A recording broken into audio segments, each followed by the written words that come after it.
സ്കൂളിൽ ഉച്ചയ്ക്ക് ഞാൻ പച്ചവെള്ളമാണ് കുടിക്കുന്നതെന്ന് മനസ്സിലാക്കി എന്റെ മുന്നിലേക്ക് ചോറ്റുപാത്രം നീട്ടിത്തന്ന എന്റെ ബാലൻ. അവന്റെ അച്ഛൻ കാണാതെ മോഷ്ടിച്ചെടുത്ത പണം കൊണ്ട് സിനിമാ ടാക്കീസിൽ ബെഞ്ചിലിരുന്ന് ഞങ്ങൾ സിനിമകൾ കണ്ടു, കടലമുട്ടായി വാങ്ങിക്കുന്നു. സ്വന്തം ജീവിതത്തെക്കാൾ ഞാൻ നന്നാവണമെന്നും വളർന്ന് വലിയ ഉയരങ്ങളിലെത്തണമെന്നും അവൻ ആഗ്രഹിച്ചു. അവന്റെ അച്ഛൻ ഊണ് കഴിക്കാൻ പോകുന്ന തക്കം നോക്കി അവൻ എനിക്ക് മുടി വെട്ടിത്തരും. എനിക്ക് വായിക്കാൻ പുസ്തകങ്ങൾ തരും. എന്നിലൊരു നടനുണ്ടെന്ന് ആദ്യമായിട്ട് പറഞ്ഞത് അവനായിരുന്നു. അവനിലൂടെയാണ് ഞാൻ ലോകം കണ്ടത്. എന്നെ സ്വപ്നം കാണാൻ പഠിപ്പിച്ചവനായിരുന്നു. ഒടുവിൽ സിനിമ പഠിക്കാൻ മദ്രാസിലേക്ക് പോകുമ്പോൾ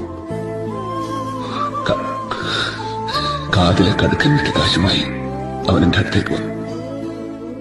നിലകണ്ണുകളോടെ ഞാൻ ചോദിച്ചു, മലായി കടങ്ങളൊക്കെ ഞാൻ ഇങ്ങനെ വീട്ടു? അപ്പൊ അവൻ പറഞ്ഞു, എനിക്കൊന്നും തിരിച്ചു വേണ്ട. നാളെ ഒരു സഹായം ആവശ്യപ്പെട്ട് ഇതുപോലെ ഒരാൾ നിന്നെ തേടി വരും. നിനക്കത് ചെയ്യാൻ കഴിയുമെങ്കിൽ അപ്പോൾ മാത്രം എന്നെ ഓർത്താൽ മതിയെന്ന്.